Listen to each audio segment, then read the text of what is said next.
कई ऐतिहासिक घटनाओं का गवाह रहा राजपथ अब कर्तव्य पथ हो गया है। आज़ादी के पहले इसका नाम किंग्सवे था। आज़ादी के बाद इसका महज हिंदी अनुवाद करके नया नाम राजपथ दिया गया। लेकिन अब पीएम नरेंद्र मोदी ने गुलामी के इस प्रतीक राजपथ के नाम को बदलकर कर्तव्य पथ कर दिया है। सरकार का कहना है कि यह औपनिवेशिक गुलामी के प्रतीक से मुक्ति का एक प्रयास है। प्रधानमंत्री नरेंद्र मोदी ने इस साल स्वतंत्रता दिवस पर लाल किले की प्राचीर से देशवासियों से जो पंच प्रण लिए थे, उनमें से एक गुलामी की हर सोच से मुक्ति का संकल्प भी था।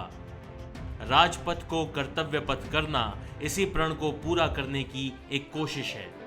इस वीडियो में हम आपको बताएंगे कि पीएम मोदी ने अपने 8 साल के कार्यकाल में एक एक करके किस तरह गुलामी के कई प्रतीकों से देश को मुक्त कर दिया है।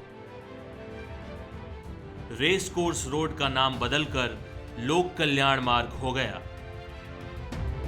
पीएम मोदी ने अपने कार्यकाल के शुरू होने के बाद देश को गुलामी के प्रतीकों से मुक्त करने का पहला कदम उठाया, पीएम आवास के रोड का नाम बदलकर, जिसका नाम अंग्रेजों ने रेस कोर्स रोड रखा था।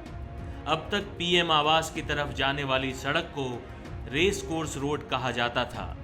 2016 में रेस कोर्स रोड का नाम लोक कल्याण मार्ग कर दिया गया। इसके साथ ही प्रधानमंत्री आवास का पता 7 रेस कोर्स मार्ग से बदलकर 7 लोक कल्याण मार्ग हो गया। रेल बजट का आम बजट में विलय।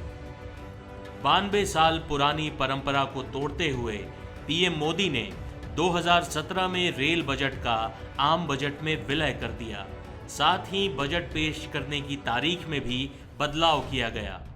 औपनिवेशिक काल से ही बजट फरवरी के महीने के आखिरी दिन पेश किया जाता था, जिसे बदलकर इसकी तारीख 1 फरवरी कर दी गई। अमर जवान ज्योति का नेशनल वॉर मेमोरियल में विलय। इसी साल जनवरी में अमर जवान ज्योति की लौ का नेशनल वॉर मेमोरियल में विलय कर दिया गया। 1950 में भारत एक गणतंत्र बना और राजपथ में परेड की शुरुआत हुई। तब भी यह परेड भारतीय गणराज्य का संकेत बन गया और केवल उन्हीं भारतीय शहीद सैनिकों को श्रद्धांजलि दी जा रही थी जिन्होंने प्रथम विश्व युद्ध में ब्रिटेन की ओर से लड़ाई लड़ी थी। इस दौरान यह महसूस होता रहा कि उन सैनिकों को पर्याप्त रूप से श्रद्धांजलि नहीं दी जा रही है जिन्होंने आज़ादी के बाद अपने कर्तव्य को निभाते हुए प्राणों की आहुति दी थी। 21 जनवरी 2022 को इस शाश्वत ज्योति को पूरे सम्मान समारोह के साथ नेशनल वॉर मेमोरियल में ले जाया गया, जिसकी अगुवाई chief of integrated defence staff ने की। अब एक ही स्थान पर उन सभी सैनिकों को सम्मान दिया जा सकेगा जिन्होंने 1947 के बाद देश के लिए अपनी प्राणों की आहुति दी। इनमें गलवान संघर्ष के शहीद भी शामिल हैं। बीटिंग रिट्रीट सेरेमनी से अबाइड विद मी की छुट्टी। इस साल गणतंत्र दिवस समारोह के बाद होने वाले बीटिंग द रिट्रीट सेरेमनी से अबाइड विद मी की छुट्टी कर दी गई। अबाइड विद मी चर्चित क्रिश्चियन प्रेयर गीत था, जिसे हटा दिया गया। सेना में भारतीयकरण को आगे बढ़ाने की कोशिशों के मद्देनजर इस प्रतिष्ठित धुन की जगह अब देशभक्ति से सरोबार कवि प्रदीप के मशहूर हिंदी गीत ऐ मेरे वतन के लोगों की धुन को शामिल किया गया। नेवी को मिला नया ध्वज। इसी महीने भारतीय नौसेना यानी नेवी को अपना नया झंडा मिल गया है।